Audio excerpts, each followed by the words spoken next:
Elena Gonzalez Pina of the Mennonite Central Council has said this. Dr. Martin Luther King proclaimed, "There can be no deep disappointment where there is no deep love." As Christian churches look to understand and confront racism, we can build on the body of Christ by speaking the truth in love. Ephesians 4:15. The history of Canada must be examined and owned by the church so we can address the past and current practices of racism that go against the very scriptures we are called to follow by Jesus himself, who told the teachers of the law that the greatest commandment is to love the Lord your God with all your heart, with all your soul, and with all your mind. This is the first and great commandment, and the second is like it: love your neighbor as yourself. That's Matthew 27, 32, 39. Jesus, in the parable of the Good Samaritan, makes it clear who our neighbor is. Everyone, and especially everyone like the Samaritan who's not like us. There's ample references in Holy Scripture to guide us. I made a quick list of 10 in addition to the ones quoted above.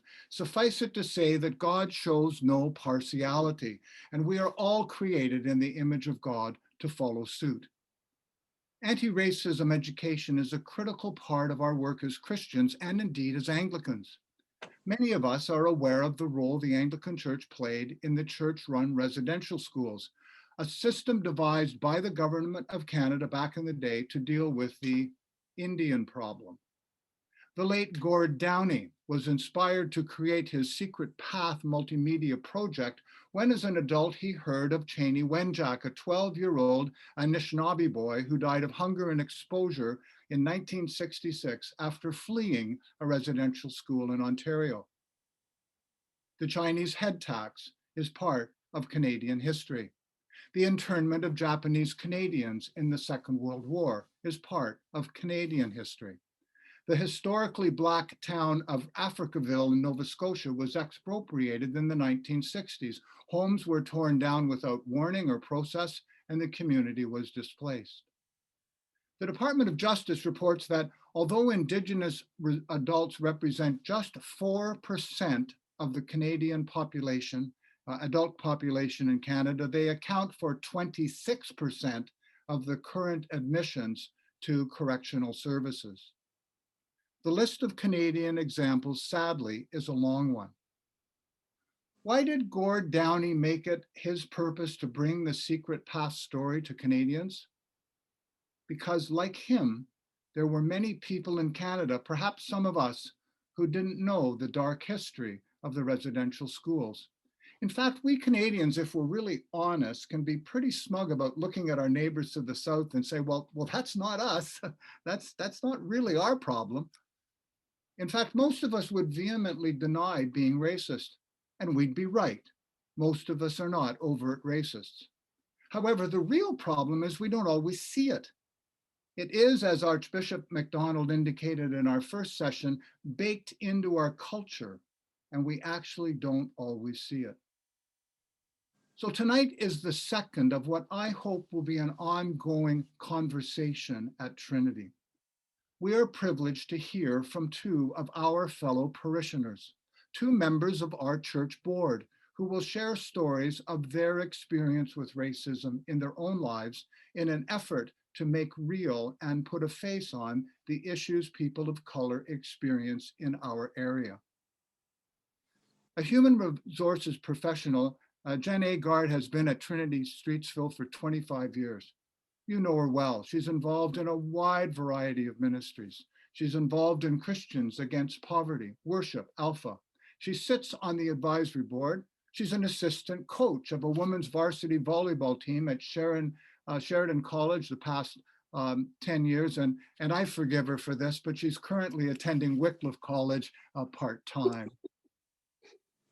Curlin McLean has been at Trinity since 1994 when he moved to Mississauga. He stumbled on Trinity and he's never looked for another church.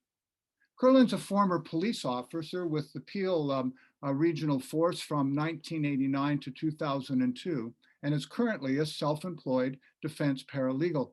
Curlin primarily defends people, mostly traffic ticket offenses and minor criminal offenses, but has practiced in other tribunals as well. Curlin has a 24-year-old daughter who was baptized, christened at Trinity, and she's a student at the University of Toronto. To do what they're going to do for us tonight is not easy. This is not an easy topic, and it's a topic that is very personal for both Jen and Curlin. The outline for the evening is that I'm going to invite in just a moment, I'm going to invite Jen to speak to us for about 15 or 20 minutes, and that'll be followed by Curlin, who will share his journey for about 15 or 20 minutes. Once they're finished, we'll be open for questions and answers, and perhaps reflections that you might have from your own life, your own experience, and then we'll draw the evening to a conclusion. I am grateful more than I can say to Jen and Curlin for their willingness to do this for us this evening. I think this is a great gift to our parish community.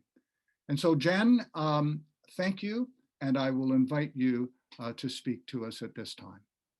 Thank you, Bishop Poole. This is a great opportunity, but at the same time, as Bishop Poole said, it's difficult because I've never really shared this part of my life with anyone. I've never spoken to anyone except family and friends. So it's difficult because I'm not sure how it's going to be received, and I'm not really worried so much about that. And when Bishop Poole when you asked me to do this, I really had to think about how I wanted to present this. So I didn't want it to be about a bunch of stories about experiences that I've had.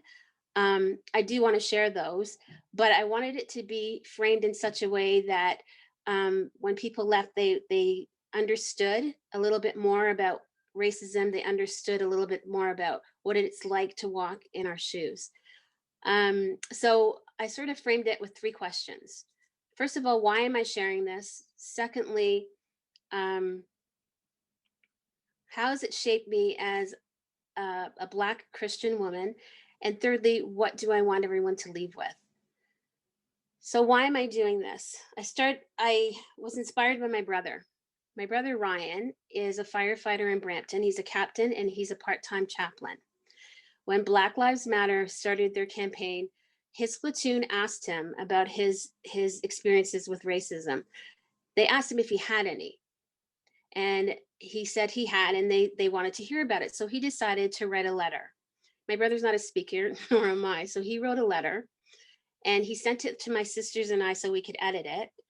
And when we read it, there were experiences in there that we didn't even know about. One particularly when he was 8 years old, which I'll talk about later. So eventually his letter was supported by human resources and the district chief, and his letter went throughout the whole fire department of Brampton. His platoon came back to him and they said, Brian, we never thought that you would go through anything like that. You're educated, you have a family, you go to a church, you're a captain. We just can't believe that you went through this. And I guess that's kind of why I'm here right now, because I think a lot of people look at me and think, well, Jen probably hasn't had, any experiences with racism. Like she has a profession, she's involved in her church. So that's why I'm sharing this with you, because I want you to understand that it doesn't matter if you're professional, whether you have education, it doesn't matter who you are. If you're a person of color, if you're a Black person, you experience racism. So as Bishop Poole eloquently put it, I'm going to peel back the layers of racism that I've experienced as I've grown up. And sort of talk about how those experiences, as I said, have shaped me and the person that I am.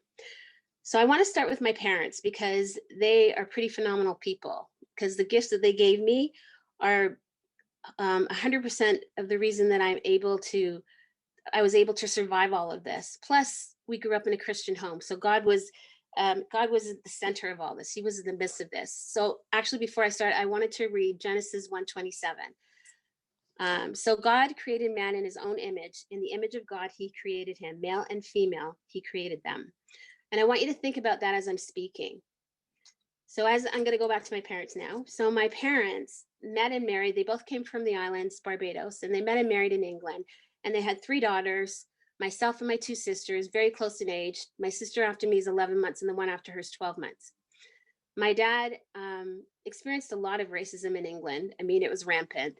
And, you know, it was England. It was at the time that it was in the early 60s, late 50s, early 60s. The work that he had there, he lived in the worst part of England because that's the only place he could get a room to rent. This is before he met my mom. His job, he worked from 2 p.m. to 2 a.m. And if they wanted him to stay later, he couldn't say no because if he did, he could lose his job.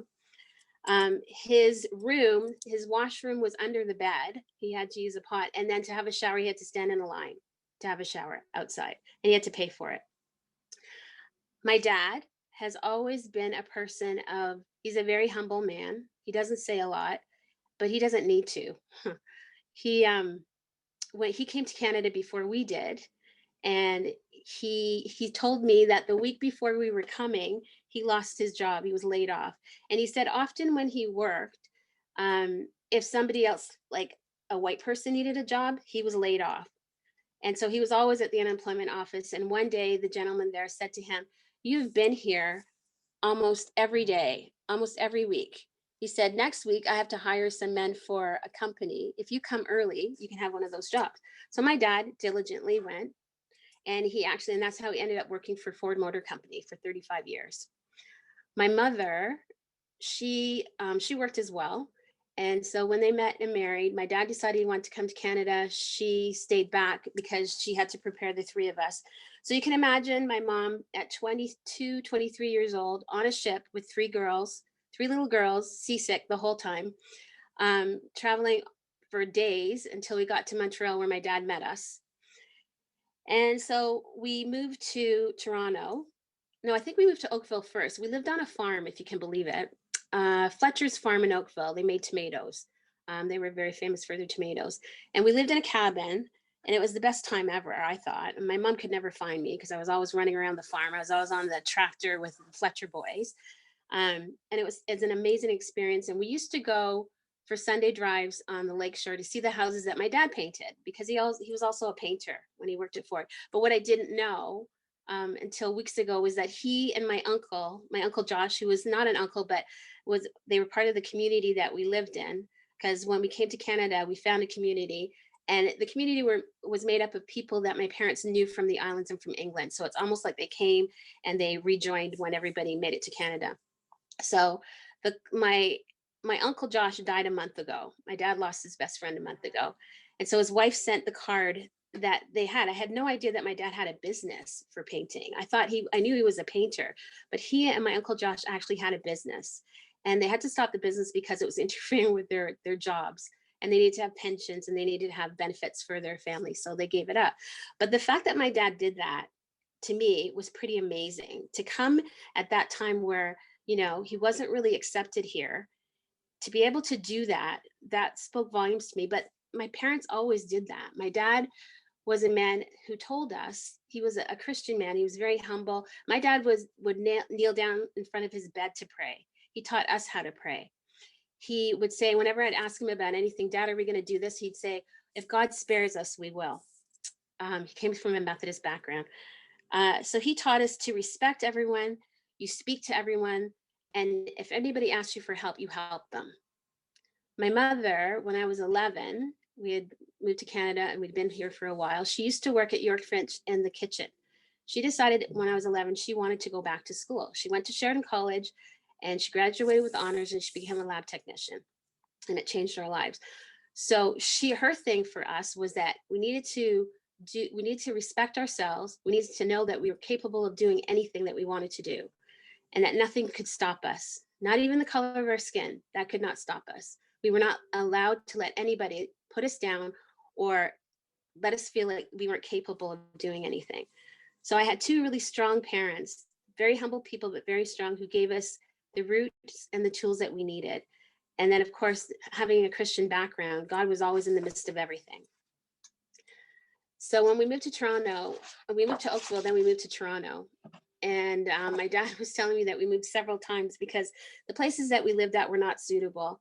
I remember as a child, and I don't know why I remember these things, coming home to find garbage all over our balcony And that happened several times. One time it was spaghetti. Another time we came home to another place and the ceiling was on the floor. And at the time as a child, you don't understand what that means. You just think somebody's really mean, or these things have happened, but you're not understanding that it's happening because you're Black and that people don't want you there. So eventually my dad and one of his friends who also had a family, they were able to rent a house on St. Anne's Road, which was kind of across from St. Anne's Church, but there was a chocolate factory in between. So we got to smell chocolate 24/7 for 2 years, which is probably why I don't like it that much. And we never attended St. Anne's. We went to other churches, went to Pentecostal churches, but we never went to St. Anne's. I'm not sure why, because we were baptized Anglican when we were born in England. So we moved to, so then when we were in that house, it was a Italian Portuguese neighborhood, and went to school, never really noticed anything different, never heard anything different. It wasn't until we moved to Jane and Finch. And that's when I realized I was different. Our teacher used to read us stories all the time. And if we were good, she would let us do a play at the end of the week, perform a play. So this particular story she read was about a princess. And she used to assign the parts to us. So she assigned me the part of the princess. I was really thrilled, to be the princess. Go out for recess. And some of the little girls said to me, well, Jenny, because they used to call me Jenny, you can't be the princess. You shouldn't be the princess. And I was really shy growing up. I know it's hard to believe, but I was very shy. And so they said, because your hair, you don't have the right hair. Your hair is really spongy, and the princess's hair is blonde and it's straight. Your hair is not straight, and your eyes are not blue. The princess in the book has blonde hair and blue eyes, and you don't. So I was upset about that. I didn't understand that it was the color thing, and I don't know that they did either. It was just that I was different. So when I went home and told my mom, she said, "Did the teacher tell you that you were going to be the princess?" And I said, "Yes." And she said, "Do you want to be the princess?" And I said, "Yes." And she said, "Then you're the princess." And that was all there was to it. So when I went back to school and I sort of told the teacher, she said the same thing: "You're the princess." So I was the princess. Kids didn't like it, but I was the princess. So the second layer, I guess that was the first layer of realizing I was different. The second layer came when we moved to Mississauga. And my parents, I know they scrimped and saved for us to move to Mississauga. We lived in a suburb. We lived in a bungalow. We were the only Black family that lived in the area. We were steps away from Clarkson High School. And that's pretty much where I grew up until I went to college. So the second layer involved, having to go to school. And the school that I went to, I had to pass another school, and there were boys that used to pick on us all the time and call us the N-word. And, and I would go home and I said to my mom, "I don't understand. What does this mean?" And she said, "It doesn't mean anything because it has nothing to do with you." One day, one of these kids that lived on our street ran up to me, called me the N-word, and then spit on me. And I slapped him. It was just a reaction. I was just shocked, I guess. So I went home and I told my mom what happened. And she said, so then she sort of sat me down and explained to me that that is not a word that has anything to do with you. That is the word that people use to put us down because of who we are. And the only way that that can hurt you is if you believe it. You cannot believe it because that is not who you are. So she said, "We're going to have to go down and talk to this boy's parents." And she said, "And when we get there, you have to apologize for slapping him." And I was just stunned. I'm like, "But he was so mean to me and I have to apologize." And she said, "Yes, you have to apologize." She said, "Because you know what, unfortunately," she says, "we have to turn the other cheek." She says, "If you allow people to have you react to things like that, that doesn't make you any better than them. You're a child of God. And that's the most important thing that you need to remember, is that you're a child of God." But when you're 9 years old, you're thinking, "You know what? I don't want to apologize for slapping him because he deserved it. You just told me he shouldn't say it." And I had to apologize. So I went down and my mom had a chat with his mom, and he apologized to me and I apologized to him. And I don't think either one of us meant it, but it had to be done. So moving on to, I wanted to talk about my brother's experience. So that I was 9 years old. When my brother was 8, he wrote this in his letter. Again, in our neighborhood, he was playing with his friend and 2 other little boys joined them.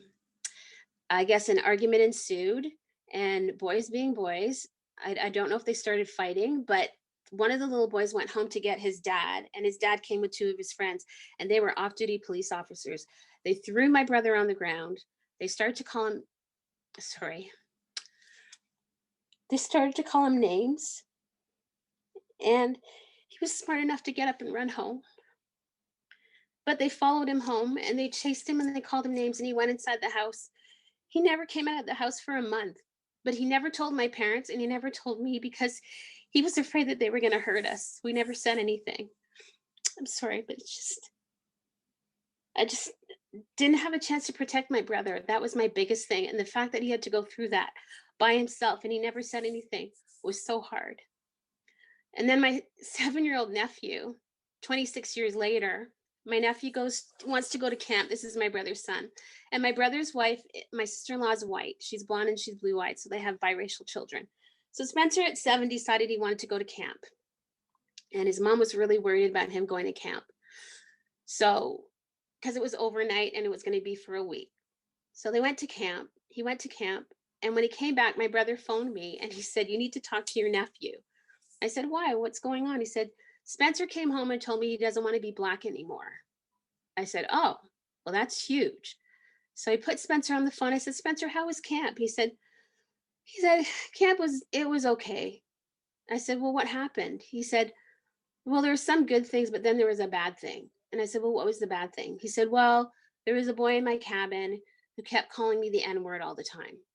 I said, "I see. And so you don't want to be Black for that reason." And he said, "Yeah." I said, "But Spencer, that has nothing to do with you being Black.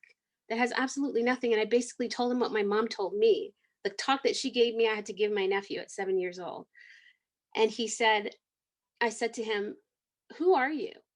He said, "I'm Spencer." I said, "I know you're Spencer, but who are you?" He goes, he's looking at me like, "What do you mean? I'm a boy." I said, "Okay, but your papa's from Barbados, your oma is from Holland, your opa's from England, your daddy's first generation Canadian, and you're first generation Canadian.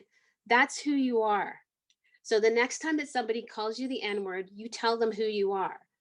And he said, "Okay, Auntie Jenny." I said, "So how do you feel now?" "Yeah, I think I'll stay Black. I'm good." And I said, "And the other thing that you need to understand too is that even though you are biracial, you're white and Black, society will look at you and call you Black. That's just how it is. So you're just going to have to learn about that." So then I spoke to my brother and I said, "You're going to have to sit them down and talk to them. I know that they're young, but you're going to have to help them understand what this is because otherwise he'll be confused." And when you're that young, 9, 8, and 7, and people are calling you names and talking to you, you start to wonder what your worth is. Like, why am I so different than everyone? Why does everyone dislike me so much because of the color of my skin? And all we had was white friends. There were no Black kids in Mississauga. I mean, there were kids in my elementary school, but they lived on the other side, so couldn't play with them. And it didn't matter. It wasn't about being Black or white. It was about having friends. And the only family that we did know went to St. Bride's. That's the church that we attended in Mississauga. When at junior high, it was the same kind of thing. You dealt with it when you had to. You were called monkey. You were told that you're ugly, and so on and so forth. And sometimes you believed it, and sometimes you didn't. And when I would talk to my mom, she would bring me back to reality again and tell me that what people think of you is none of your business. What you think of yourself and what you need to do is your business. That's my mom. So in high school, I experienced a third layer that was completely different. Mississauga started booming. All these families started moving in. So a lot of Black families moved in. So there were a lot of Black kids at our high school. Now, keep in mind, I'd had the friends that I'd had since I was elementary school. So they were my friends and they were white.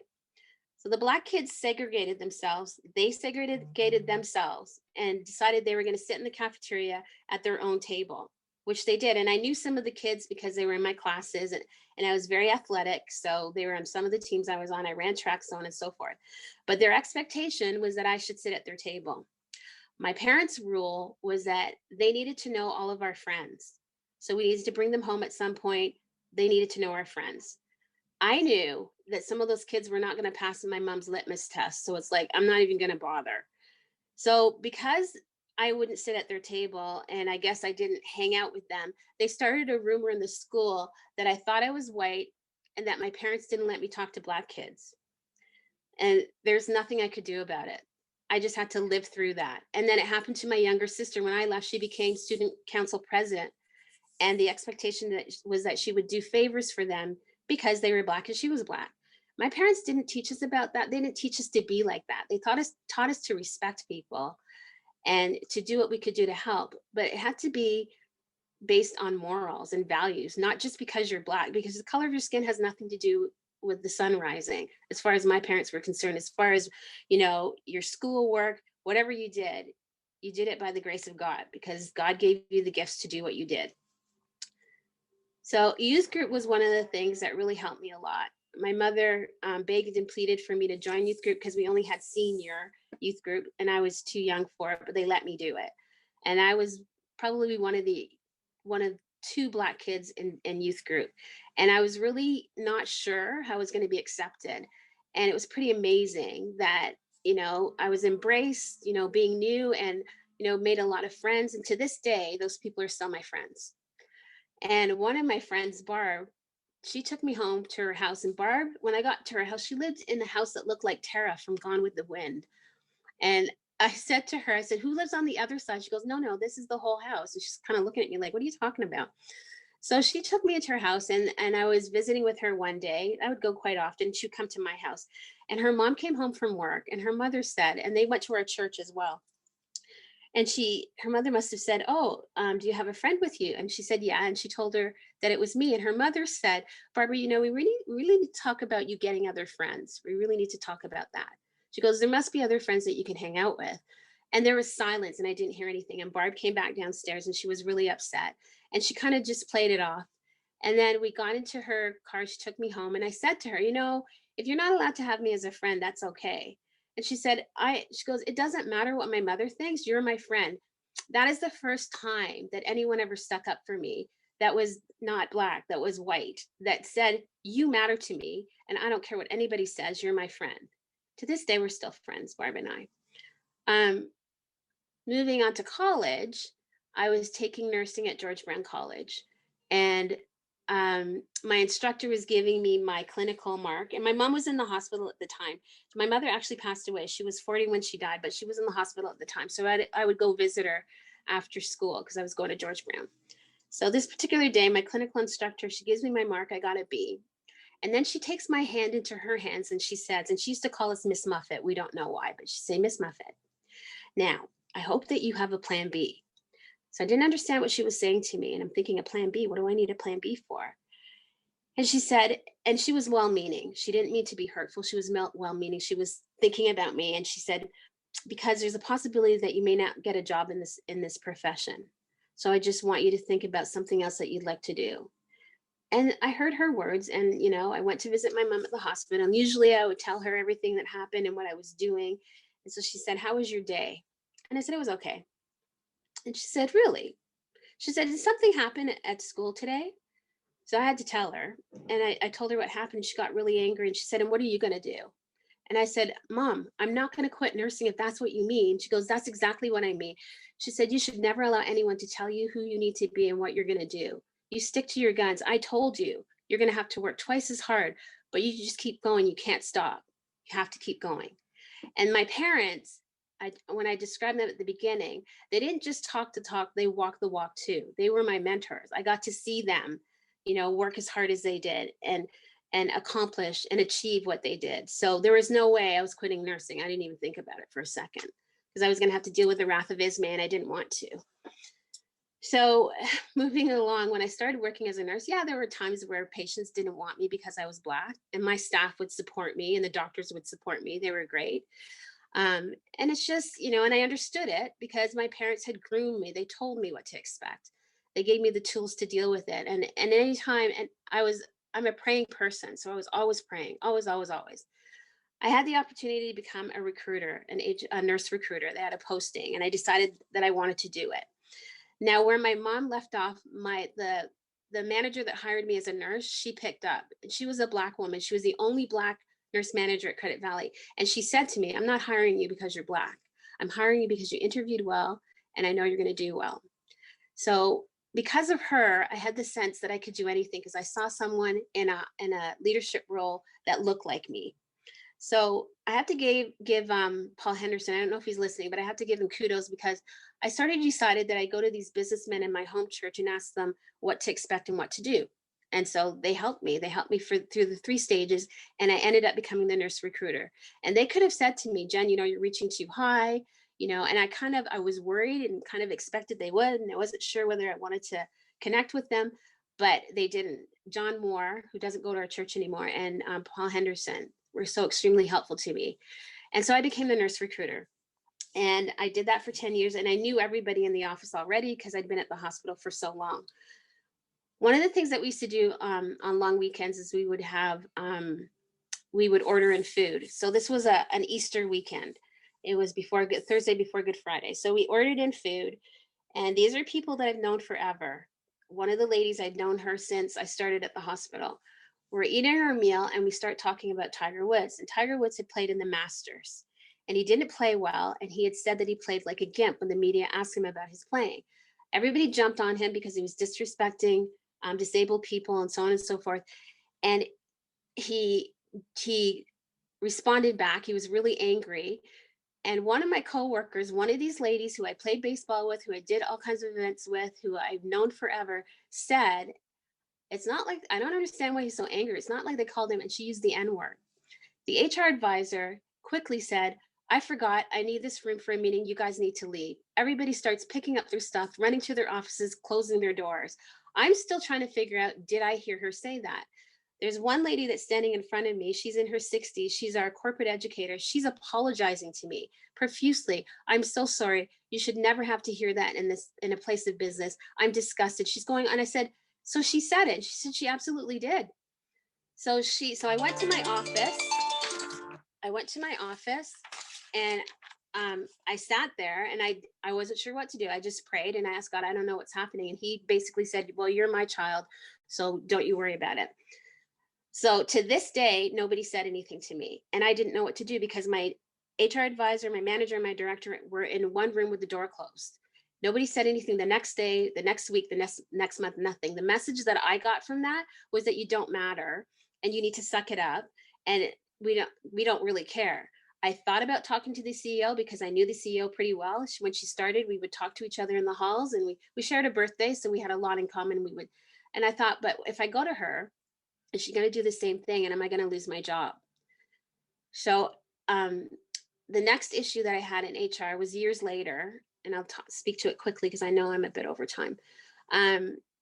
It involved a manager who I was meeting with, and I was going over her. I was a business partner at that time, and we talked about operations like attendance management and discipline. And I had disciplined one of her nurses, and I was just following up. And I said, so how's Michelle doing?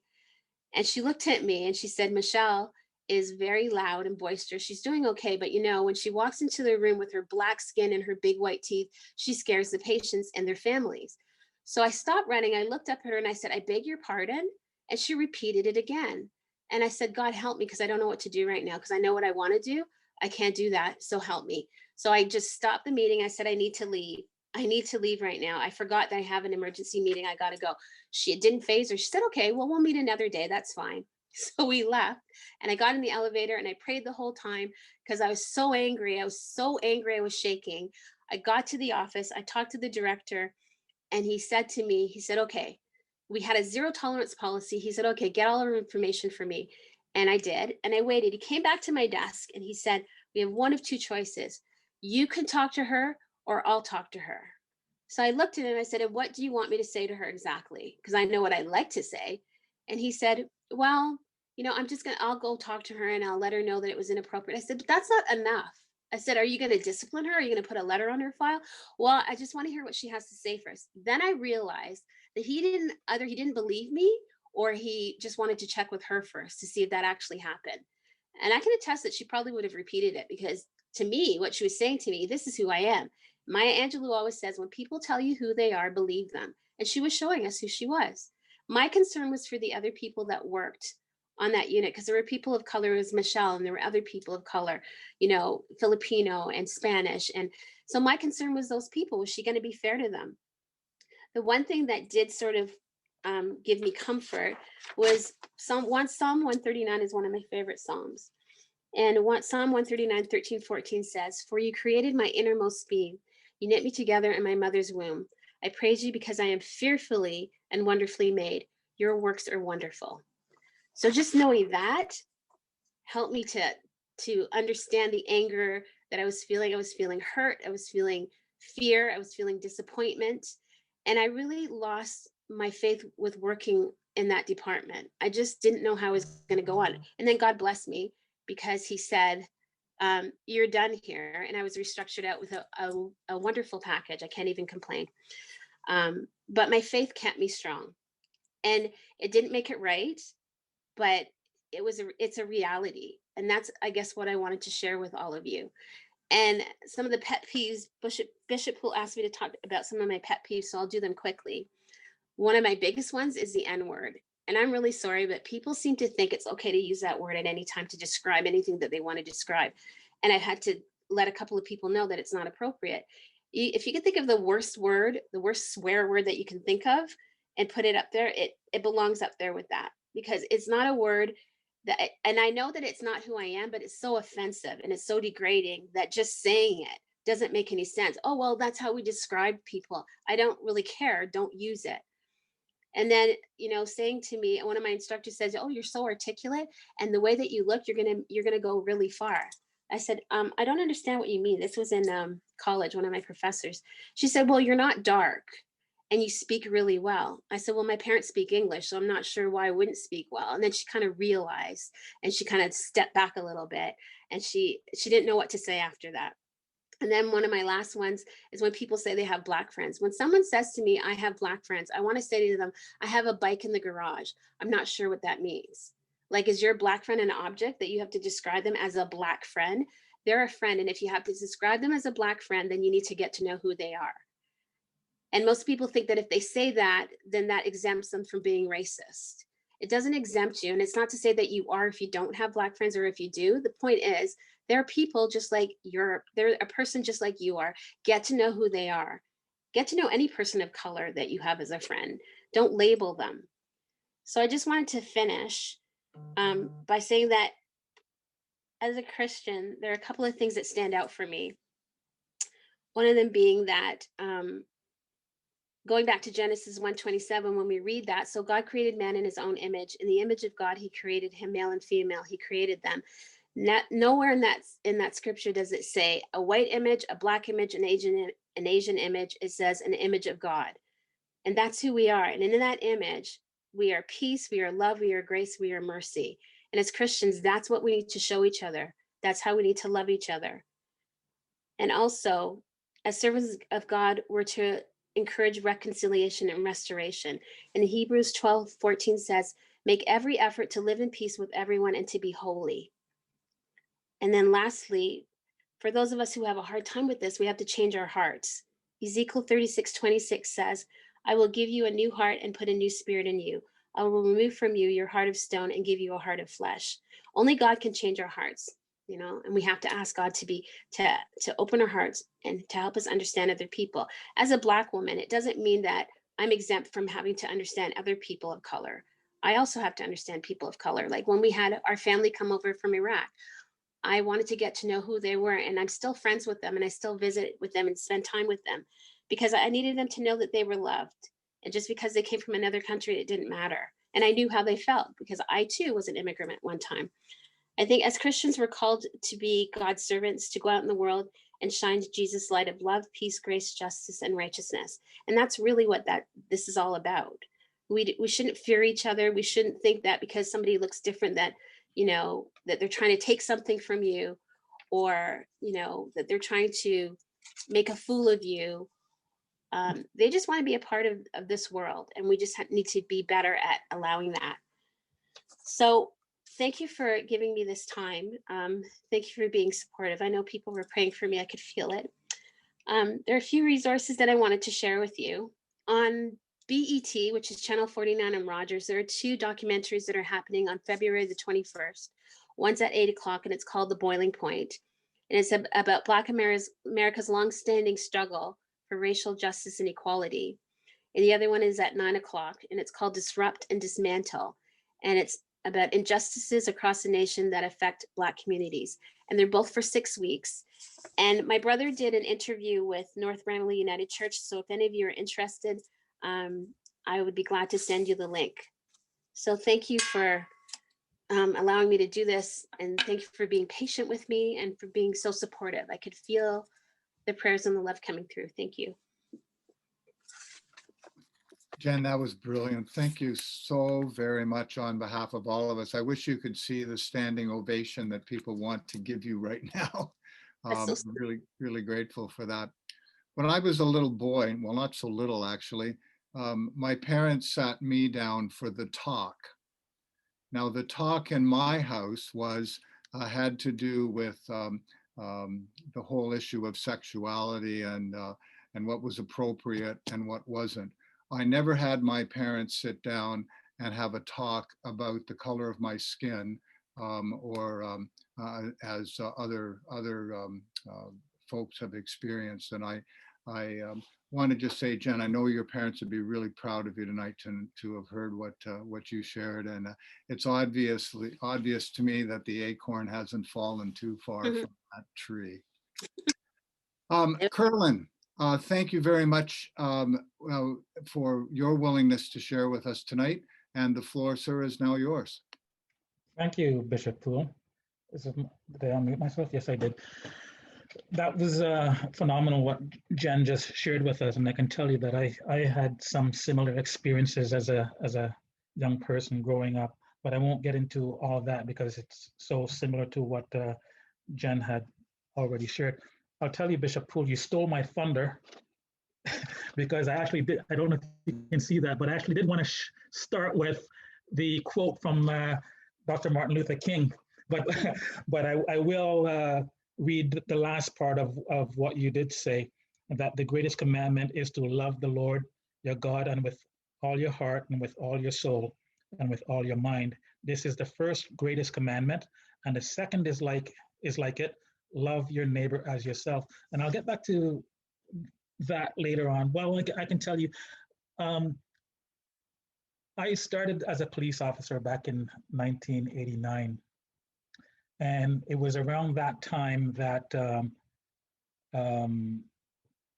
or just prior to 1989, there was a lot of, I'm going to be focused more on a specific story as opposed to Jen, who had given us lots of details about what happened to her as she grew up.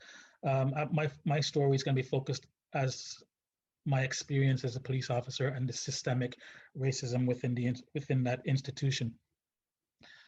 Now, so as I was saying, that I started my police career in 1989, and just prior to that, there was lots of, I shouldn't say lots, but there was a disproportionate number of police shootings that involved Black people and the police. And the most significant one that happened out here in Mississauga, you might remember, I know lots of you are still young here, I can see that, was the Wade Lawson shooting. And the allegation in the Wade Lawson shooting was that this young Black kid had stolen the vehicle, and he tried to run the two police officers over and drove at the police officers, so they opened up fire on Wade Lawson. Unfortunately for me, I got hired just around that time, despite the fact that my lifelong dream was to be a police officer. I'd gone to Seneca College and did the law enforcement program. I had worked for initially the Hudson's Bay Company, doing store security, arresting shoplifters and employees for theft. And I also worked for Pascal's Hardware, and they did also furniture. Don't laugh at my age if you remember those stores. And I also worked for Simpsons. Yes, Simpsons. The last place where I worked as a store security was Simpsons before I started my career with Peel Police. And I didn't want to become a policeman because it was a cool thing to do, or because I wanted to help people. I wanted to be a policeman because I wanted to catch the bad guys. I just wanted to go out there and catch the bad guys. And I thought that I was going to get the blue uniform. Actually, back then we had the uniforms that looked like the Smurfs, but they've since changed that. But I started. And when I started at 12 Division, which is over at Dixie Road and Eglinton Field Police. It wasn't long after I got there that I started noticing that I'm not one of the guys. I'm not fitting in as one of them. And police officers, they become tight knit, and they look out for each other, and they stick up for each other and the whole 9 yards. And I had a conversation with one of my patrol sergeants, and I remember it was a night shift, and I was down at the Dixie Mall, and he came into the bathroom. He pulled up beside me, and we started having this conversation. And he said to me, and I couldn't believe that he actually said it to me. There was another Black officer that with me when we started, and at 12 Division. Ironically, him and I were both on the same platoon, and there was only 2 other Black officers at that division who was senior to us. There was one in the Uniform Bureau, and there was one in the detective office. So there was only 4 of us back in 1989 at the time. So I'm having this conversation with the sergeant in the back of Dixie Mall, and he comes up to me, and my jaw nearly drops. He says, "You know, when you and Sharpness came to the shift, we thought, uh-oh, here comes the tokens. But now that we see that you guys can do the job, you guys are all right." And I was like, okay, I can't believe you just actually said that to me. And that was the first time that I started feeling like, yeah, I'm only here. I only got this job because of the color of my skin, not because the fact that I had gone to Seneca College, not the fact that I'd worked in the industry prior to, this is years before 1989. And there was actually one officer who used to attend Pasco's Hardware. Every time I arrested somebody, I had to turn that person over to the police.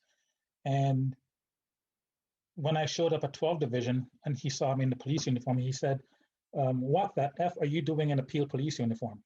And he seemed angry at the time that I had gotten a job as a police officer. But it wasn't much of a conversation.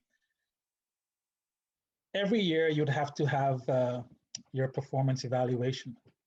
And one particular year, the sergeant who was responsible for doing my performance evaluation, I was continually getting low marks on my performance evaluation, despite the fact that, they would tell me, "Oh, you have the highest stats on the shift."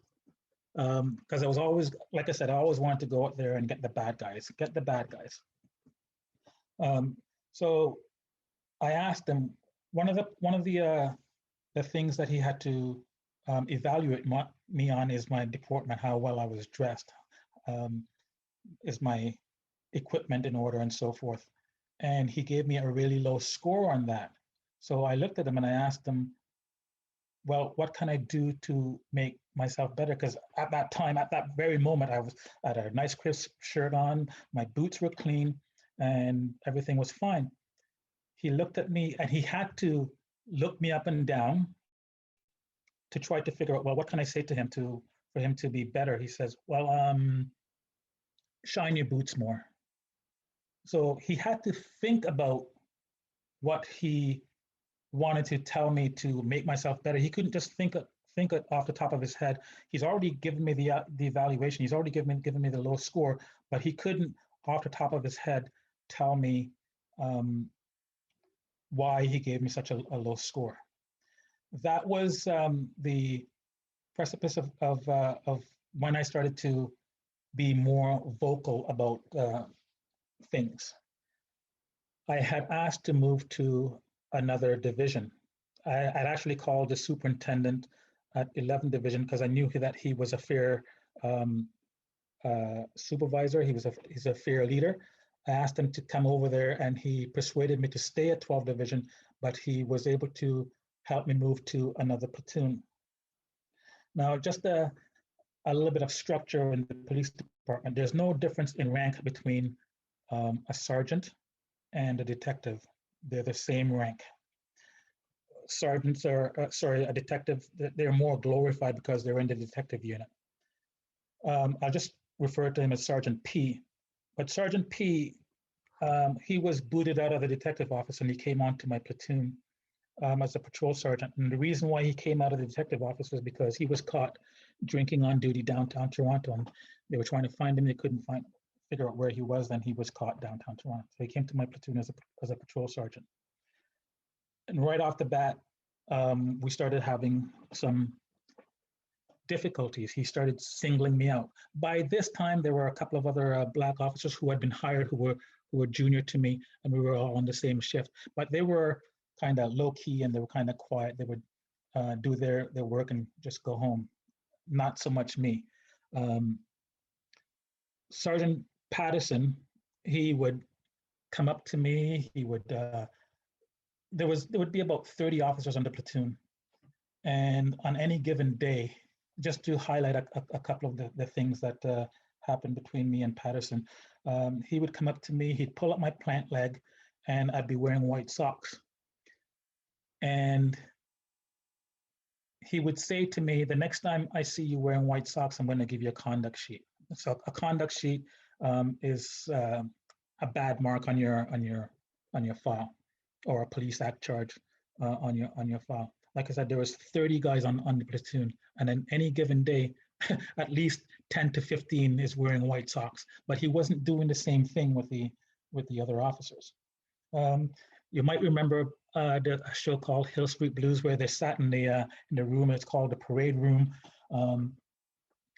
And at the end of their briefing, there was one sergeant who said, "Now be careful out there," or something like that. So we had that as well. It was called the parade room. And from time to time, we would have to have a line inspection.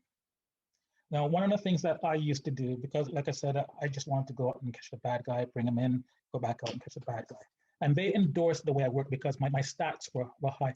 But one of the things that I used to do was, if I handed out a traffic ticket, you're not supposed to have blank spaces in your notebook. But I would jot down a few blurbs on the back of the ticket, that my portion of the ticket, and then maybe a day or two later, I'd fill in my notebook and catch up. Now, Sergeant Patterson was aware of my practice of doing that. One day he tried to catch me with my notebook not up to date, because you're not supposed to have your notebook not up to date. So he calls a line inspection during parade, and I was the third person in on the line inspection. And he checks the first person, the second person, and then he comes to me. And luckily for me, that day, my notebook was up to date. He stopped the line inspection at that point and told everyone to, "Okay, go out on the road, go do your work for the day." So no one else in that line inspection was checked for their notes or their equipment. You know that on Dixie Road, just by the QEW, there's that multicolored wall, that the barrier to the QEW. It's not actually a wall. It's if you hit it, it will just crumble. One night, a drunk had driven through the wall, and the driver had taken off. The passenger was so drunk that he couldn't take off himself. So he just stayed, and then there were the fire department, the paramedics, Acting Sergeant Rick Alpress showed up, and then I showed up last. So the drunk guy told the ambulance attendant, then the ambulance attendant told Acting Sergeant Rick Alpress, who told Constable McLean, me, who the driver was. So there's 4 people involved in that. I go back to the station to do my report, and I run into Sergeant Patterson, and I tell the sergeant about what had happened, and I'm here to do my report. And I told him that this was who was driving the vehicle. So he tells me, "Issue an arrest warrant." And I said, "I don't think so. Fourth party information. I don't think I'm going to issue an arrest warrant for that." He says, "I'm not asking you to do it. I'm telling you to do it." So I go, okay. I go back in the detective office, and I'm banging out a warrant on one of those Barney Miller typewriters. And I thought, no, this isn't right. So I went above him, and I spoke to the staff sergeant, and the staff sergeant agreed with me that, no, you shouldn't be doing that because that's 4th party information. Sergeant Patterson got upset with me and was chastised me for going above him because he had ordered me to do something, and I didn't do it. And I hadn't seen him doing that with anybody else. There was another incident where a young girl, two girlfriends, they had, one girlfriend had called the police because the other girlfriend had been punched in the stomach by the boyfriend. The girl was pregnant and the boyfriend was trying to induce a miscarriage. So he punched the girlfriend in the stomach. So the other girl called the police. I went and I arrested the man, took him back to the police station. The victim was refusing to provide me with a statement. So I'm walking her out of the station. I'm giving her my business card. I tell her to get in touch with me if she changes her mind. Sergeant Patterson happened to overhear the conversation, and he's ordering me again to do something unreasonable and irrational. He's ordering me to go and get a witness statement from this victim, who's absolutely just refusing to give me a statement. Then the other things started to happen with overt racism issues, where he would say things and he would just do things. There was a story, well, it's actually not a story, but shortly after he came to the platoon, he was at the Police Association building. It's a social club that's up on Mississauga Road there, near Caledon. He had a bunch of the white officers with him on this particular occasion. They used to call him Blab because he would get drunk and stuff would just fall out of his mouth, and he would just say whatever just came out of his mouth. So he's up there and he's saying to the white officers that, yeah, the platoon has to come together. We have to do more stuff, get our stats up, get our stats up and look out for each other. But first of all, we got to get rid of that lazy nigger Chris. Now, he wasn't referring to me. Chris was lazy, but I thought that was inappropriate for him to say. And it was ironic that the officers that he was speaking to would come back and tell us what exactly he had said. And like I said before, officers stick together and they look out for each other and so on, because I'll get back to that in a moment. The other thing that he did was that was overtly racist was that there was two officers that were being transferred onto our platoon. Actually, there was one confirmed transfer. The other one was a rumor that he was being transferred to 12th Division onto A platoon. And usually when transfers are happening in the region, everybody gets transferred on the same date on a Sunday. So whether you're being transferred from the auto squad into the Marine unit, or from drugs into homicide, or from uniform into frauds, everybody goes on a Sunday. So Patterson is speaking to my friend Tracy one day, and he's telling her that it's confirmed that Cooper is coming over to our shift. There's a rumor that Sabello is coming from 21 Division down to our shift. Why do they have to send them all to our shift? And Tracy took them all to mean why they're sending all the black officers to our shift, because he couldn't have been talking about all the other people who are being transferred to homicide and fraud and the Marine unit. So he was referring to the black officers being transferred to a shift, and Tracy was so flabbergasted by that she came back and she told me. There's lots of stories. I don't want to go on and on and on about the stories about the unreasonable things that he was ordering me to do and the things that he was saying. So now I have to segue to another story.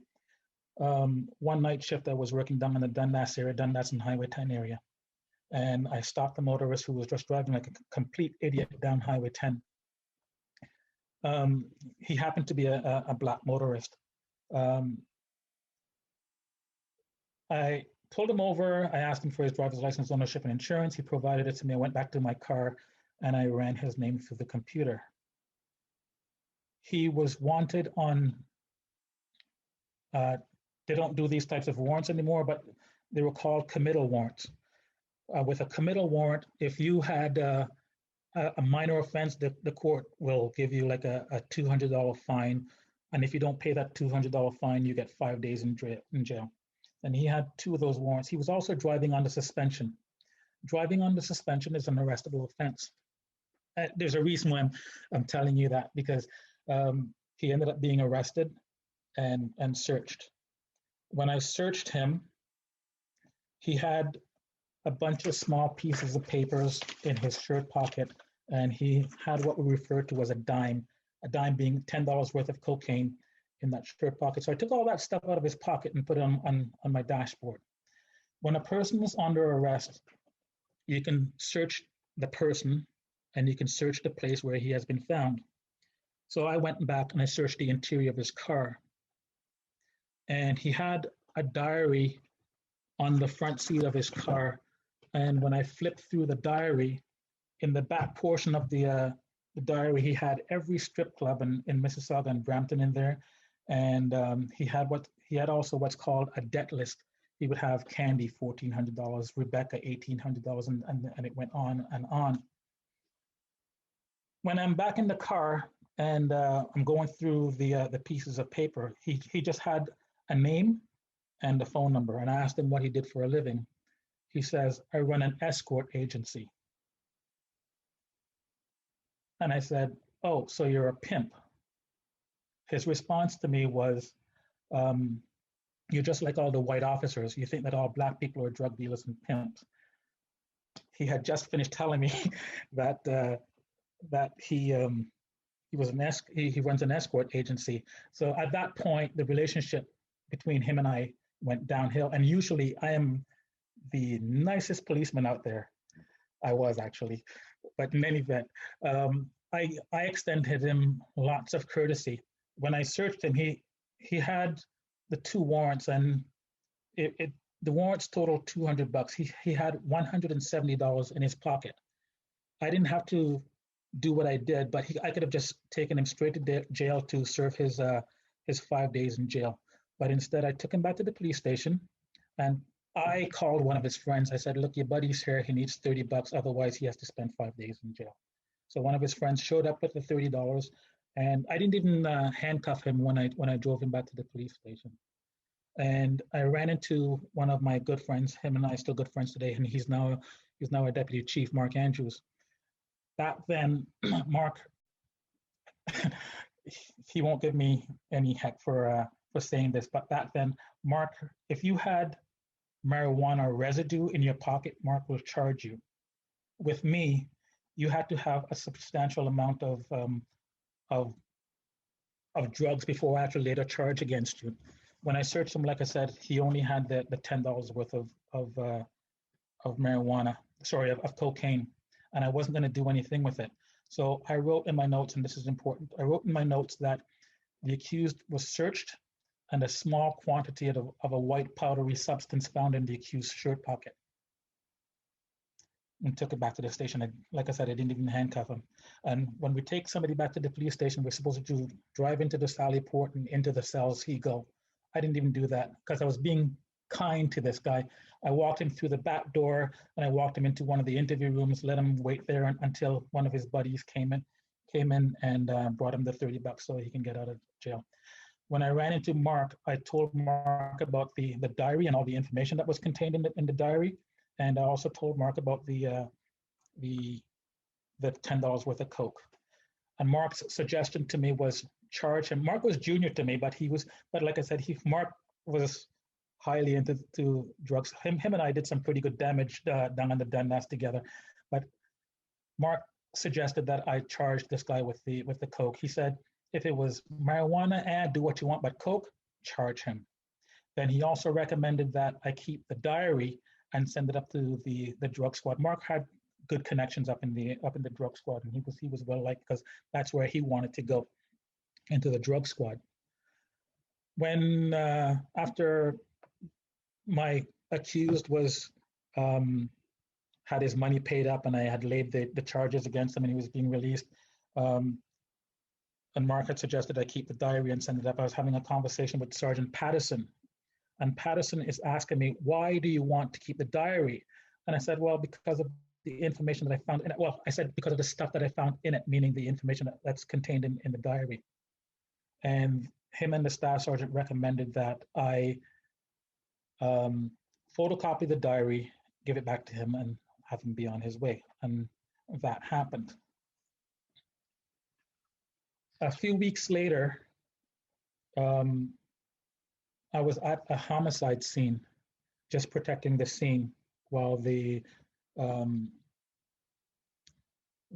ident people, the forensic people do their thing inside. And another sergeant came up to me to bring a drink. And I was confident that I was able to have a frank conversation with that sergeant and that I'd be okay. To this day, I believe that had I never had this conversation with that sergeant, I would have still been a police officer, or I would have been eligible to retire 2 years ago. I probably would have still been a police officer had I never had this conversation with that sergeant. And the conversation was along the lines of, I'm having a problem with Sergeant Patterson, and I cataloged all the numerous incidents and the things that he was saying that were inappropriate. And I had asked that sergeant who came to visit me to keep that information between him and I, and not to take any action, because I still wanted to be part of the team. And I figured that if he had done anything with that, then I'm not going to be part of the crew anymore. Unfortunately, I found out later that that sergeant did speak up and pass that information on to the staff sergeant. I happened to be in the station one day, and I was seeing the staff sergeant about something unrelated. And again, I brought up the difficulties that I was having with Sergeant Patterson, but I had no intentions whatsoever of speaking about the racism incident. I was just speaking about the things where he would pull up my socks and he would order me to get witness statements and order me to issue arrest warrants and so forth, but not the racism issue. I just wanted to leave that aspect of things alone. When I was finished cataloging all this stuff to the staff sergeant, he said, that may be so curly, but that doesn't make Steve a racist. And I said, well, I didn't say anything about that. A week goes by, and the individual that I had arrested and charged with the small quantity of coke filed a complaint against me that I called him a pimp and his girlfriend a prostitute. The substance of the complaint was that it amounted to verbal abuse and incivility. By now, Sergeant Patterson had heard that I had made the comment about him being a racist. I had said to the other sergeant, Sergeant Jones, that I think Steve Patterson is a racist. I said it a little bit more colorfully than that at the time, but the gist of it was I had called him out as a racist. So now Patterson has heard that I'm singling him out as a racist. The complaint comes through from that motorist, and Steve Patterson decides that he himself is going to investigate this complaint. Peel Police has an internal complaints department that will investigate the complaint, but he decided that he wanted to investigate this complaint himself. He recalls that on the night that I arrested this guy, that I wanted to keep this guy's diary. And in my opinion, he already knew in his mind what his intentions were. He says that on the night that I arrested this guy and wanted to keep the diary, the reason why I wanted to keep the diary is because I found the coke in the diary. He asked me for my notebook. Usually they don't ask you for your notebook. They ask you for a copy of when there's a complaint, they ask you for a copy of your notes. And often they would tell me, hey, McLean, you got another complaint. This is what we want you to say. Put that in, give us a copy of your notes, and we'll submit it. And usually that's the end of it. This time, he's already heard that I've called him a racist, and now he's asking me for my complete notebook. There was some other conversation, but I'm trying to keep this short. So I give him my notebook, and he claims that I told him on the night that I arrested this guy that I wanted to keep the diary because I found the coke in the diary. My notes indicate that I found the coke in this guy's shirt pocket. My police report says that I found the coke in this guy's shirt pocket. Sergeant Patterson wrote a memo to the superintendent recommending that I be investigated for attempt to obstruct justice because I lied about where I found coke. They're not saying that I planted coke on this guy. They're saying that where I found the coke and where I reported finding the coke was two different places. That happened in October of 1994. And in March of 1995, the day before my birthday, I got arrested and charged with attempt to obstruct justice because I lied about where I found coke. So on the next day, on my birthday, all over 680 News was, a Peel police officer was arrested yesterday, Constable McLean, a 5-year veteran, blah, blah, blah, blah, blah.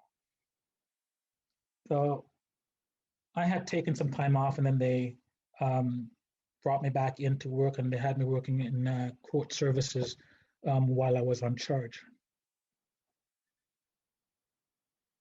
2 years later, I had a 5-day jury trial in the Superior Court. And I had some people who rallied around me. One of my best friend, his mom, she had written me a bunch of prayers that she had a binder with some prayers in it, and I was reading those prayers prior to the trial, during the trial, after the trial, and they were helpful. I was actually looking for them today because I was hoping to be able to share them with you, but I couldn't find them. I know that I still do have them though.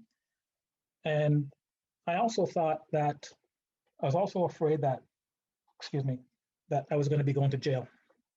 See, a police officer can be convicted of a criminal offense and still keep his job. As a matter of fact, Sergeant Patterson, while he was investigating me and had the internal affairs people investigating me, he himself got arrested. He was arrested for driving the wrong way on the 401 because he was drunk. But he had friends in high places that looked after him. The night that he was out drinking, he had been with the deputy chief at the time and a staff superintendent.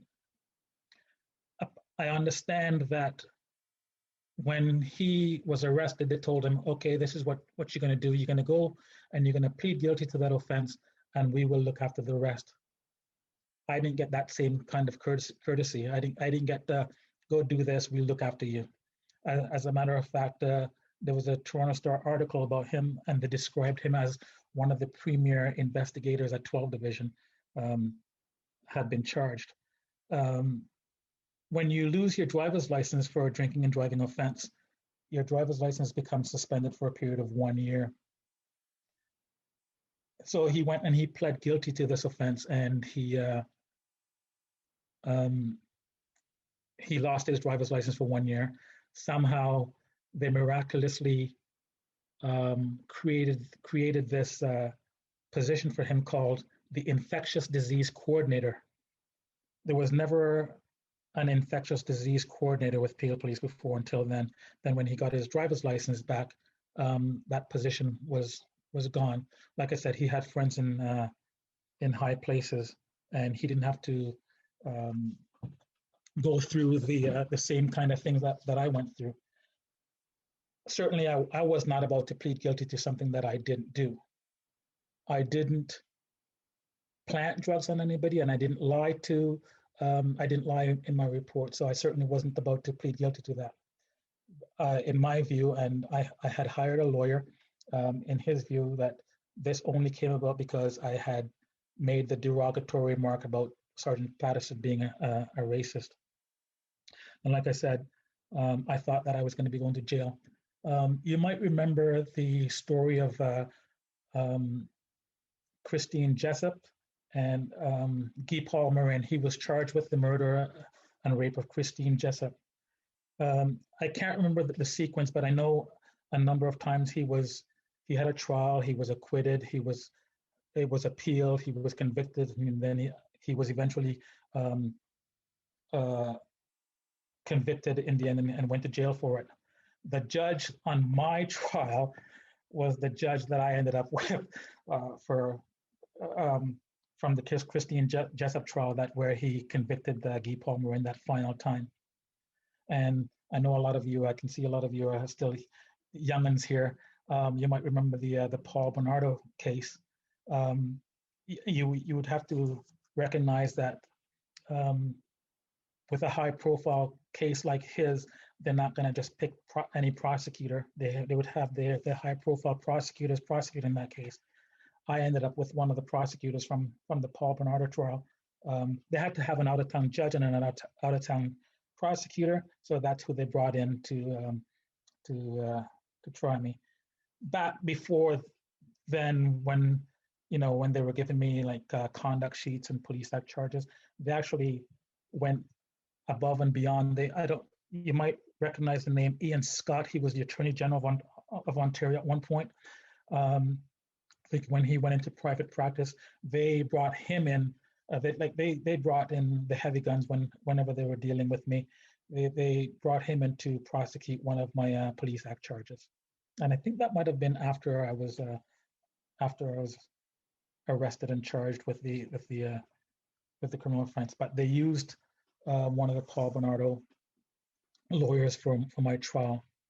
The trial was a 5-day jury trial, and on the 5th day was when the judge was charging the jury.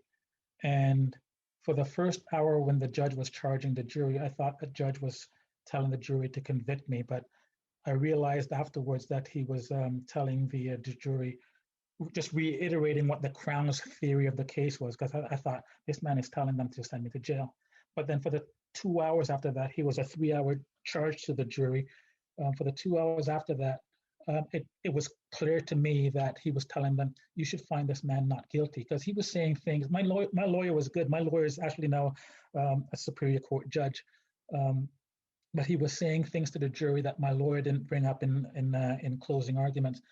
He would say things. Both Staff Sergeant Sykes and Sergeant Patterson told you that the car that McLean stopped was seized and towed. They got that wrong. That car was never seized or towed. They got that wrong. How do you know that they don't have this wrong? And he said a couple other things too that my lawyer didn't bring up. Then the jury went out to deliberate. We went across the street to McDonald's and came back.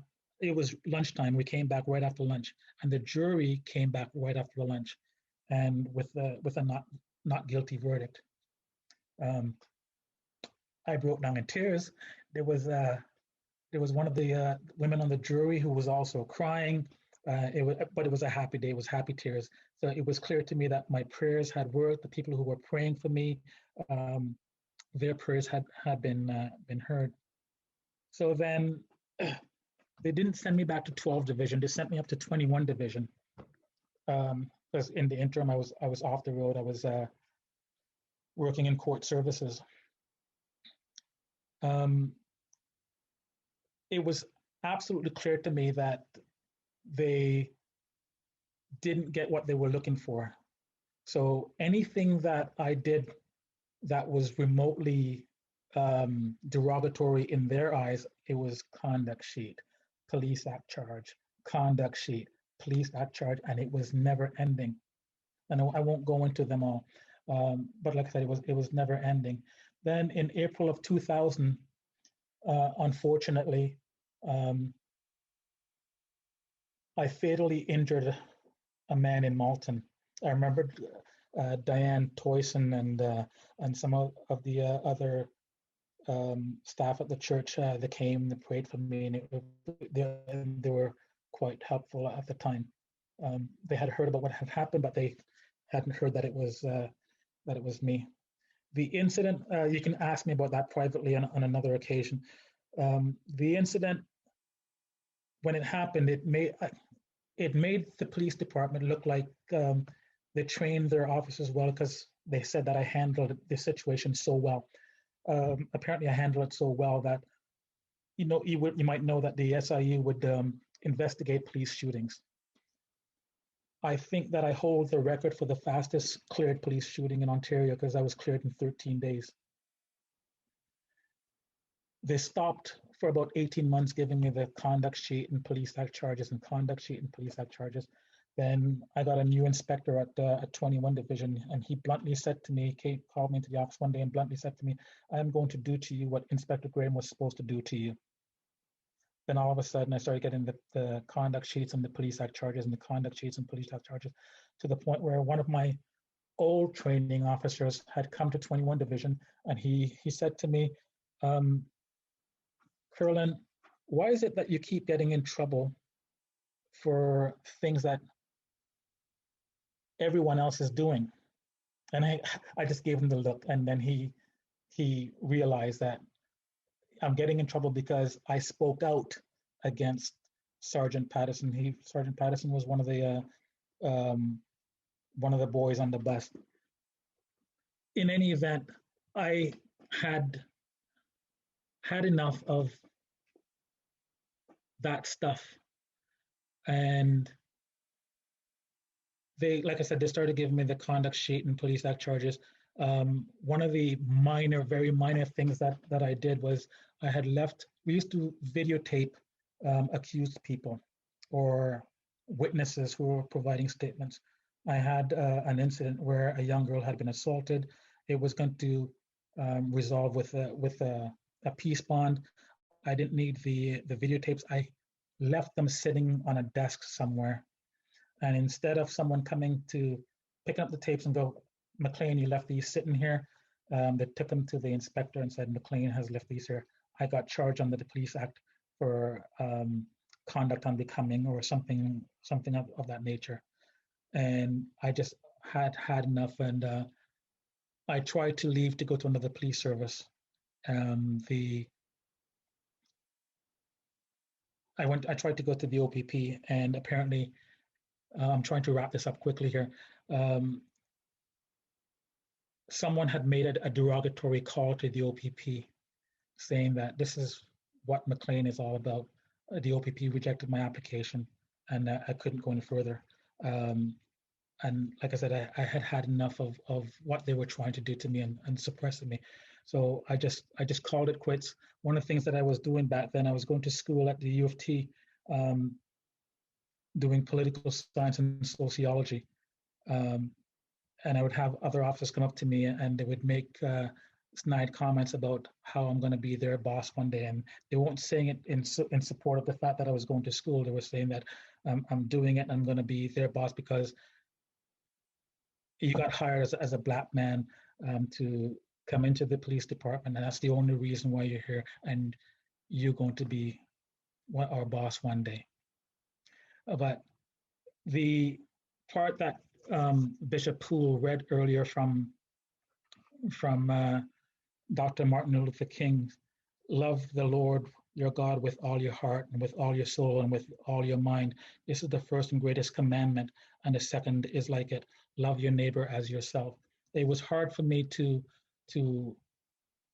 love my neighbor as myself. It was hard to, I'd come to church and I would hear the love your enemy, forgive your enemy. And there was so many times that I wanted to go to Sergeant Patterson and tell him that, I forgive you. And I just couldn't bring myself to do it. And, for many years I would have, revenge thoughts. But I couldn't bring myself to forgive that man. But throughout all of what had happened with me and Peel Police, Trinity Church was behind me and showed me support and some tenderness and some care, and I knew that God was watching and caring. The reason why I wanted to share my story with everyone is because some people just don't, like Jen said, don't understand that things like this happen to us. And some people just don't recognize that it actually does happen. I'll just quickly tell you, I was out today with my neighbor, a white woman who just lives a few doors over from us, from where I live. And as we were walking, Lisa she had mentioned that she wanted to get something done to her furnace. And we saw these two guys sitting out on a driveway, and they were just chatting with each other. And there was a truck on the driveway, and it had heating and air conditioning written across the truck. So Lisa approached them And one guy was friendly. The other guy who actually owned the truck and who was actually the heating and air conditioning guy, he was very salty towards us. And he didn't want to, he didn't appear to want to help us. I didn't say anything to Lisa at the time, but it made me feel like, you know, was he salty because he didn't like the fact that he saw a black man and a white woman together? Is that the reason? And a lot of that happens a lot of times to us um, who experienced that. Lisa thought nothing of it until we were down in the conservation area later, and the subject came up that I was going to be doing this talk tonight. It didn't even dawn on her that, hey, that could be the very reason. It may not have been, but that could have been the very reason why that guy was so salty. But it just makes me sad that we have to think like that. You know, here in Canada, we like to think that we are so nice here, but this racism stuff exists here. It's just that we don't deal with it. In the States, they deal with it down there because they have the rioting, the civil marches. They do all that stuff down there. But up here, we're just so cloaked by it, and we think that we're so nice, and we just don't bring it to the forefront. And I just want to share my story with everyone so that they know that these things do happen to us. And I thank you for listening to my story. Oh, Curlin, what a story. And I appreciate so much you're willing to share that with us. Yeah, sorry I was so long-winded. I wonder, I'm cognizant of the time, and it's, I wonder whether it might be appropriate. Well, is there someone that would like to make a comment? Maybe we could take one or two, and then I'll conclude with a prayer. Is there anyone that would like to? If you go to the chat button at the bottom of your screen, and you can hit a button that says everyone, you can type it in, or if you wave madly, perhaps Karen and I can pick it up. Is that Tammy? Yeah, go ahead. Thank you. Sorry, I just want to say thank you to both Curlin and Jen. What you've shared tonight is intensely personal, and it takes a ton of courage and humility to kind of have that vulnerability with a whole bunch of people sitting in boxes and not really knowing how it's going to be received. So I just want to thank you from the bottom of my heart for sharing your hearts. It was incredibly impactful. That's my comment. Thanks very much, Tammy. I saw a lot of head noddings as you were speaking. So Thanks, Tammy. There's one question in the chat box from Anne. Jen, how were you able to continue to work with the woman who was so racist?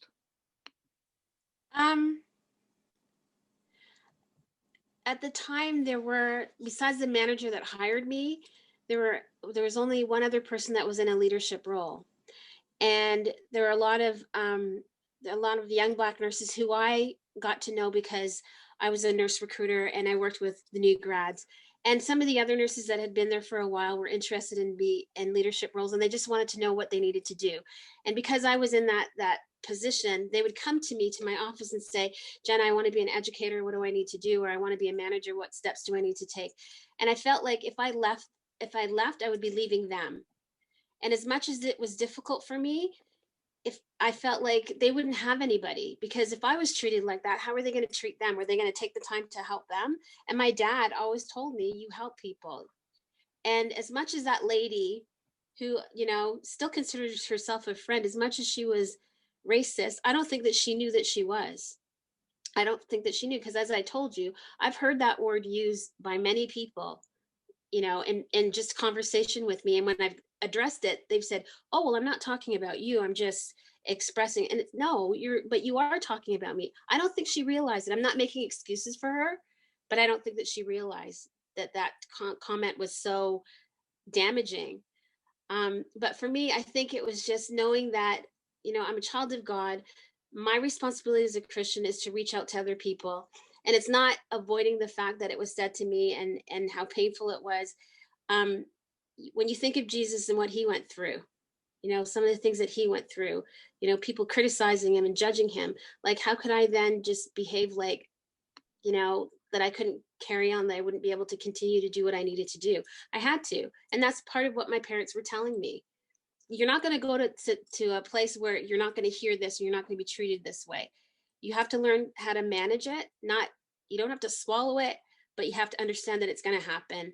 And you have to be able to know how to maneuver yourself around it.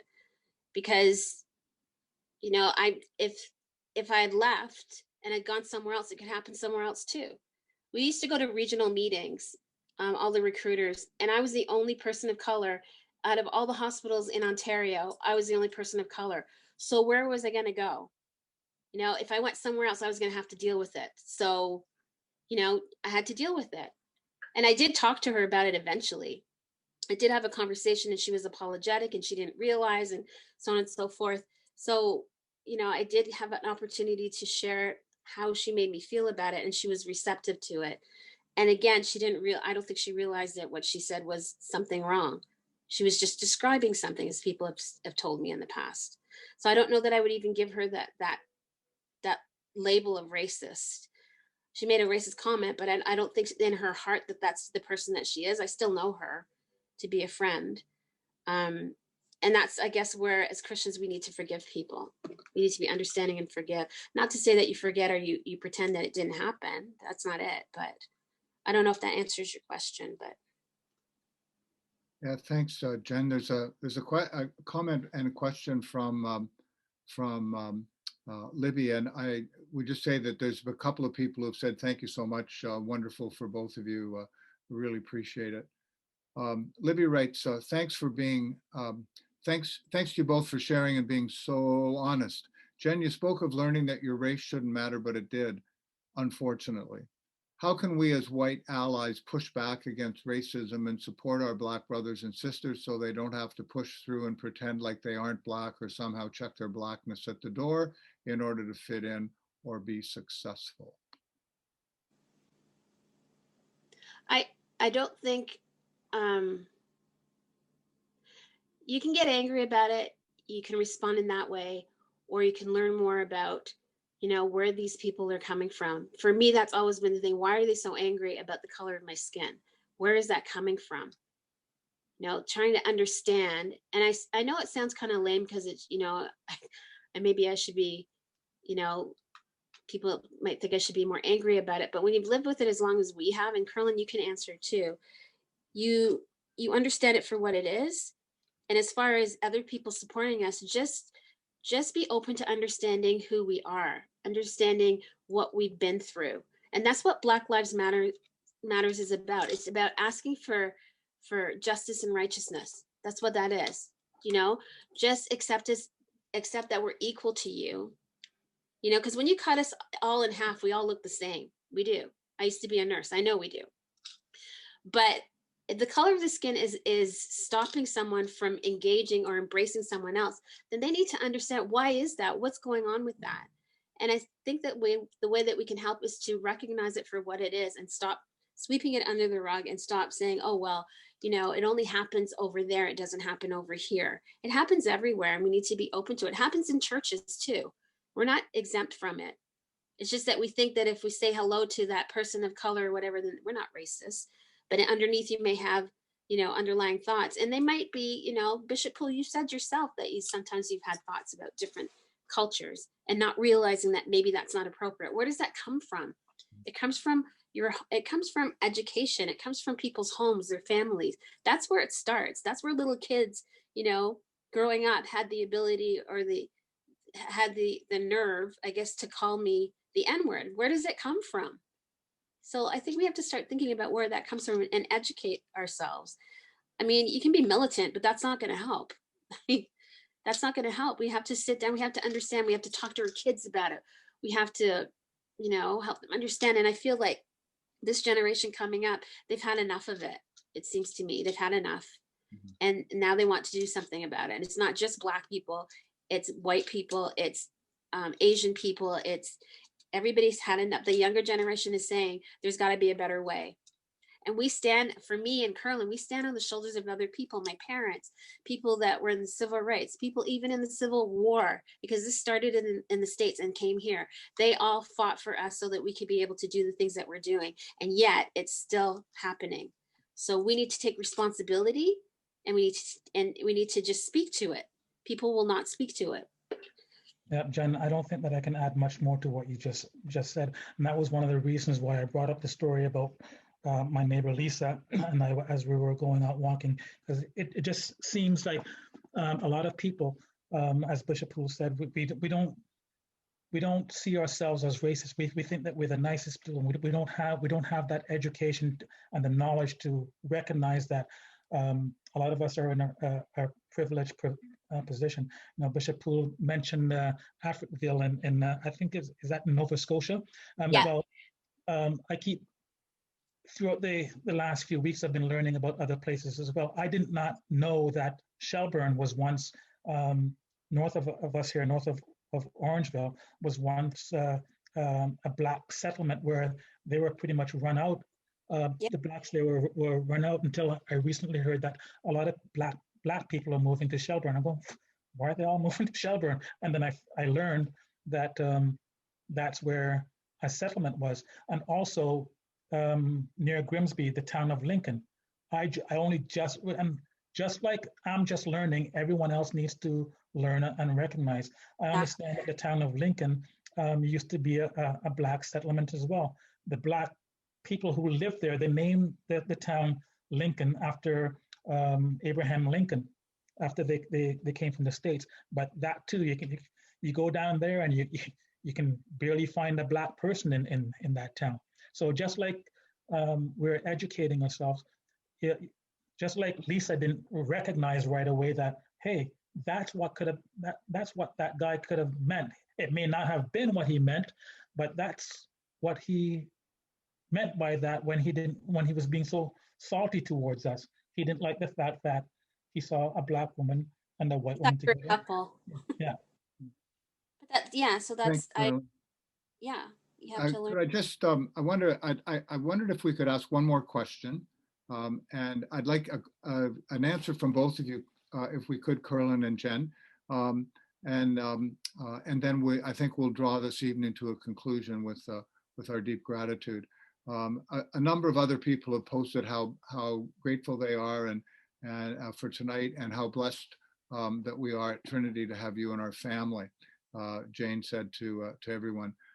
Mashak asked a question I think might be a good question for us to conclude on tonight.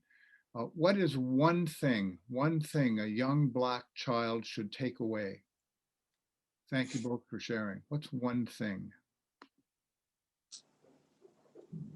Well, I think Jen touched on that earlier, and in that, don't look at the color of your skin as my daughter is biracial as well. So sometimes I'm very cautious about what I post on Facebook and on Instagram.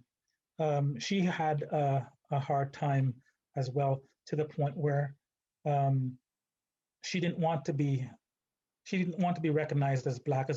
As a matter of fact, Jen, I think I told you we were in Barbados one year, and I jokingly said to her, she was listening to country music in Barbados, and I said, "Oh, Jasmine, Black people don't listen to country music." But I was only joking with her. She goes, "Dad, I'm not Black, I'm dark white."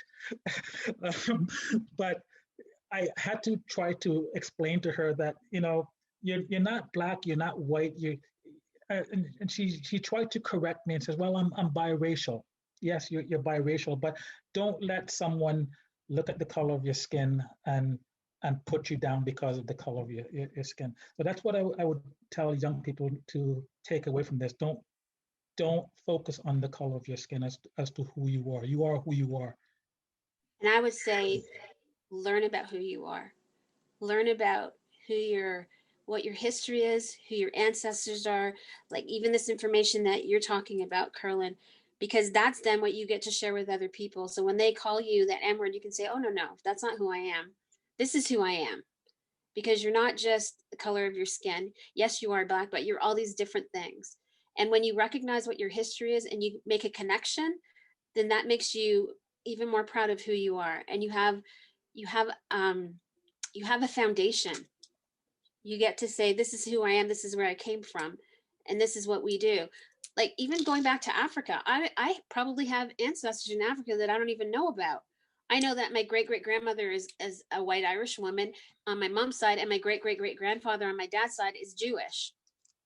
Who would have figured? But these are things that we need to know, because that's what makes us up.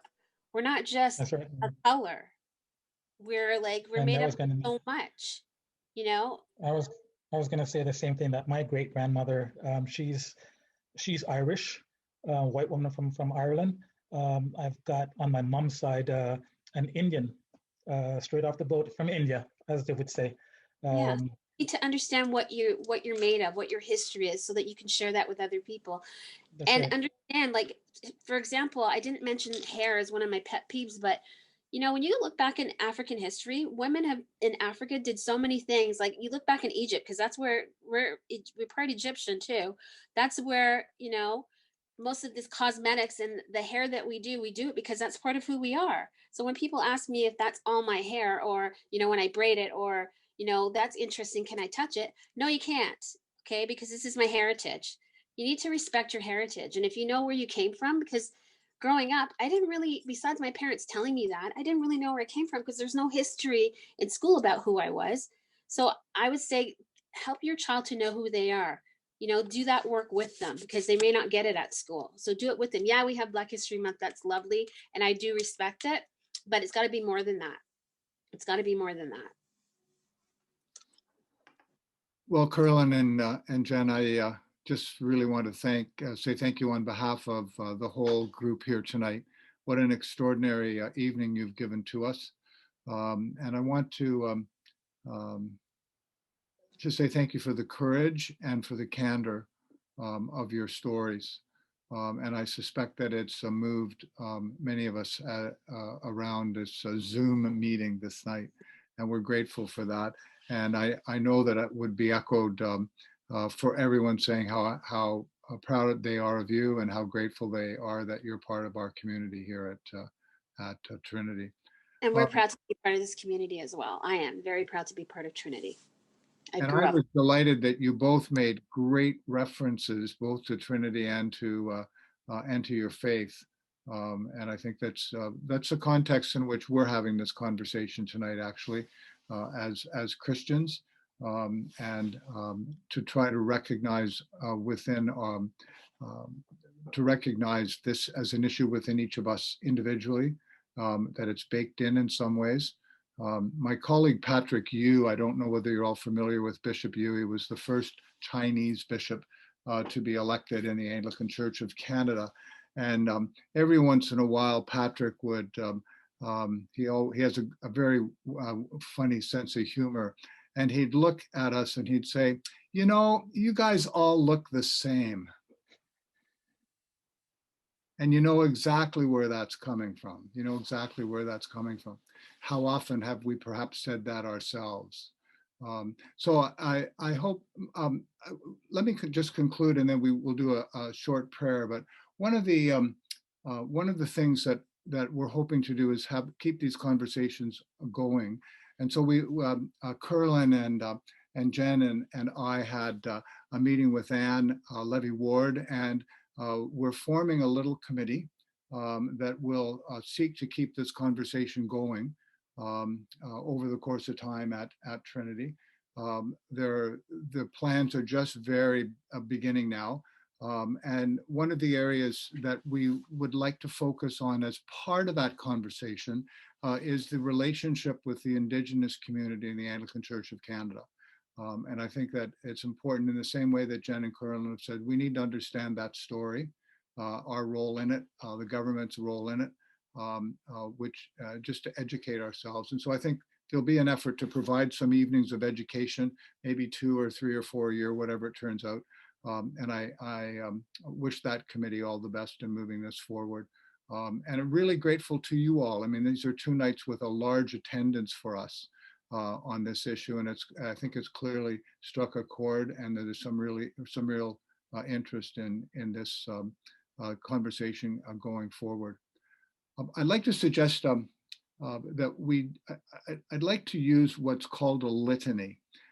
This actually comes out of an Augustinian community, and it was written for the United Nations International Day for the Elimination of Racial Discrimination. And the way a litany works is that I will offer the first petition, the first prayer, and I'll say, "We pray." And then if each of you would say, as you're muted, "Lord of all nations, hear our prayer." So that will be the response. "Lord of all nations, hear our prayer." And there's a number of these. I'll just take a moment after each in silence to encourage you to reflect on the particular petition, and then we'll take it from there. And so the response when I say "we pray," your response is, "Lord of all nations, hear our prayer." Let us pray. For an end to discrimination in all its forms, we pray. Lord of all nations, hear our prayer.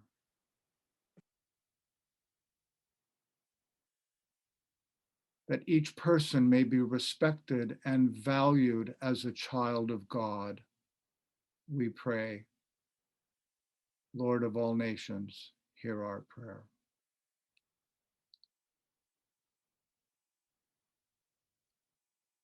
That the church may be a witness and a universal sign of unity among all peoples, we pray.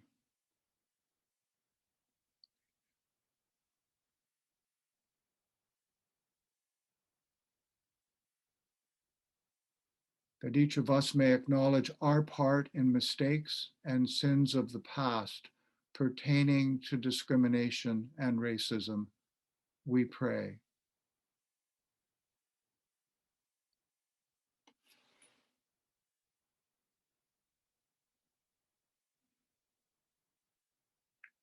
For a spirit of forgiveness and reconciliation among all peoples who share a history of mutual mistrust, hatred, or aggression, we pray.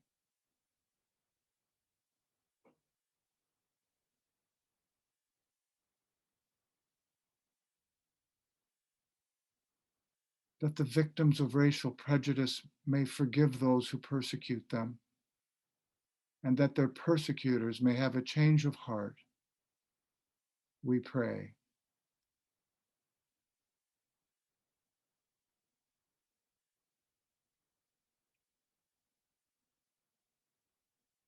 That the church will continue to strive to make every element of human life correspond to the true dignity of every human person, we pray.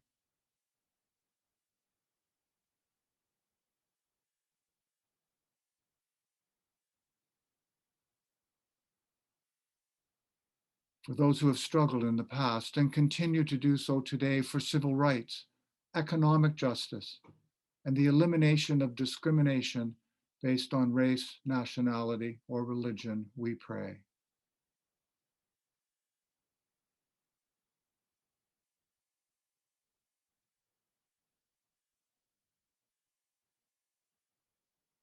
For the conversion of the hearts and minds of those who allow another races to influence their relationship and limit their openness, we pray.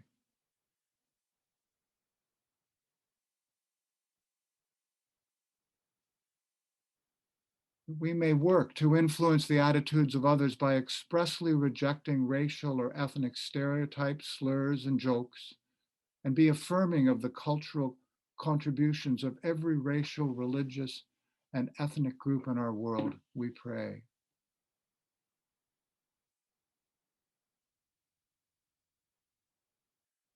That we make a personal commitment to abolish social structures which inhibit economic, educational, and social advancement of the poor, we pray.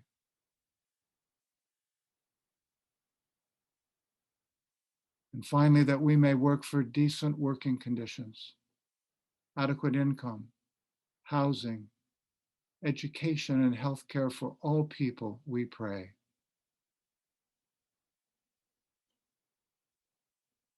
Almighty God, source of our life, we acknowledge you as creator of all people of every race, every language, and life. Help us to see each other as you see us, your sons and daughters, your children being loved, being sustained by your parental care. Keep watch over our hearts so that the evil of racism will find no home with us. Direct our spirits to work for justice and peace, so that all barriers to your grace, which oppress brothers and sisters, will be removed.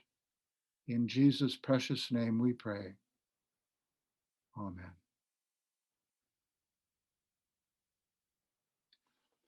My friends, thank you very much. Again, Curlin, Jen, great evening for us.